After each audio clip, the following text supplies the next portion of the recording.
There's an element of the art of display which goes into a display home.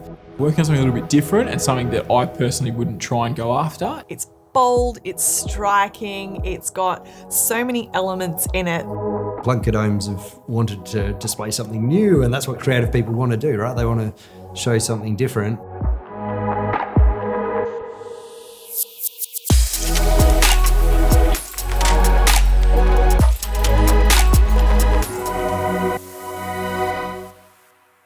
Hi, my name's Jason Shaw. I'm the principal designer at Plunket Homes, and I'm responsible for designing display homes. The brief for this display was mid-century. Well, the mid-century style is part of our range of 4 elevation concepts and theming that we use as part of our marketing campaign, What's Your Style? My name is Joel and I'm the sales manager for Plunket Homes. Mid-century style is not exactly my cup of tea. I'm more of a Hamptons or a traditionalist, a coastal-inspired type of guy. But I was very excited to see what our team could do with the brief that I gave them. This is our second mid-century design. The first mid-century design was the Malibu in Dunsborough. That was more a coastal-themed mid-century. The Atomic Age art movement was really the inspiration behind this mid-century design. If you think about some of the things you'd see in like the cartoon show The Jetsons and stuff like that, an old sort of late mid-50s kind of automobiles. A lot of the design ideas from mid-century might not be consistent with what the current standard is as far as sort of living spaces go in a modern home. So the house is dressed mid-century, but as far as the floor plan of the house goes, it is a modern family home. So the brief we gave to our interior designer for this display home was mid-century.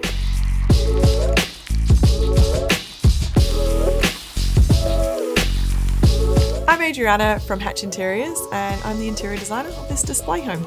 You're asking an interior designer why we get involved early on. I think it's something that we're so passionate about. We want to see every single stage of the project. My first step always in the design process is picking the main floor tiles of the home.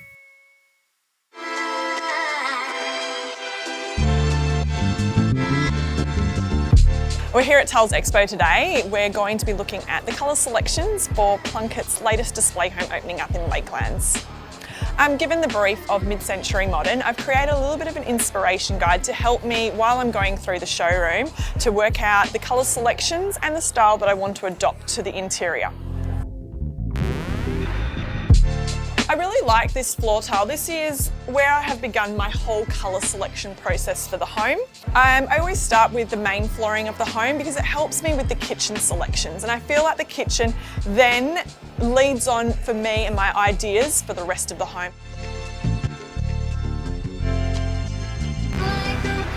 I've found this tile to include for the kitchen. I thought it was a really nice, bold, bright colour that would add a little bit of the geometric styling that would work well with the entirety of the home.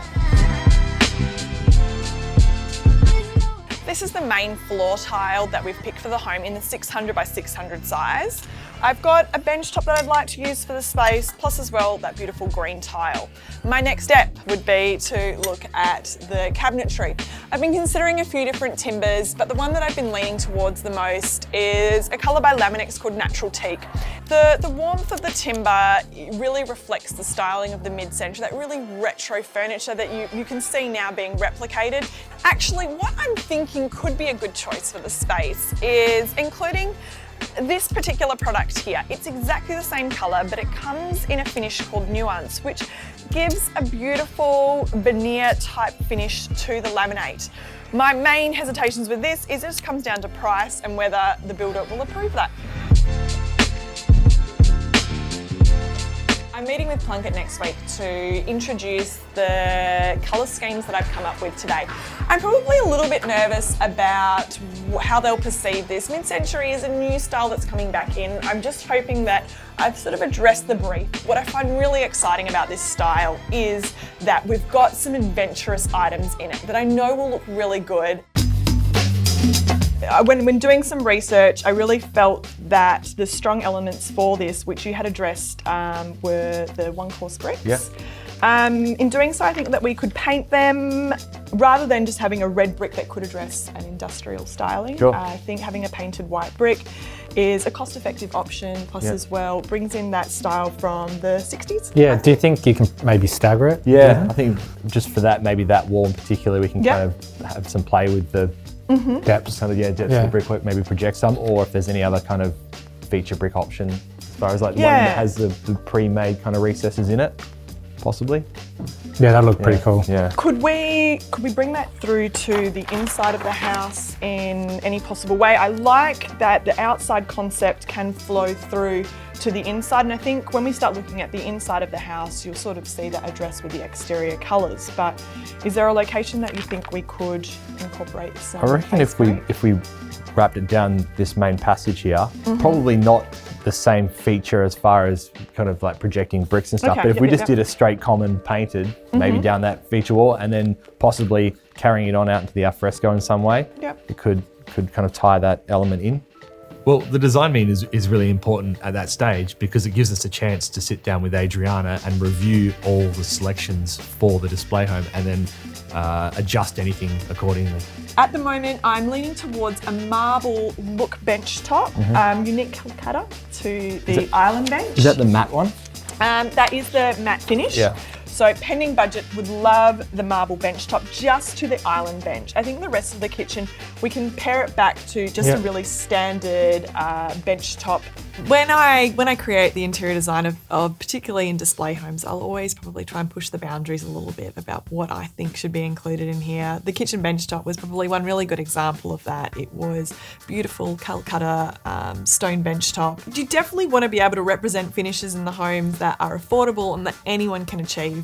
But I also think this bench top was such a strong key element of the design that I put forward the opportunity to have this here, and it was able to come through. So yeah, I am quite happy that it made it. The next room I think that we'll jump to is the powder room. In the powder room, I've still opted for a terrazzo type tile, but because I want to incorporate the black tapware into these spaces, I've opted for a terrazzo that brings in some of those black elements as well. This will be in our standard allowance, which is a 300 by 600 rectified tile. I want to flow this through the floor and the walls. So it will run up the sides of the room up to 1200 high. I'm then hoping, pending your approval, that we can do the full height feature tile from 1200 up to the ceiling. I think this is a really important point to the design style as well, is incorporating these colours, but the decision is yours. I love that. I was introduced to the brief being a mid-century design, and I definitely felt probably a little bit uncomfortable about it. It's probably not my forte, but I also know that I'm adaptable, and research is a really wonderful thing to be able to capture a modern approach to this classic style. My only concern would be wondering if everyone would love it as much as I do. You know, because I really love mid-century design, and all that's the stuff that goes with it, and I would hope that I'd love to see other people enjoy it as much as I do.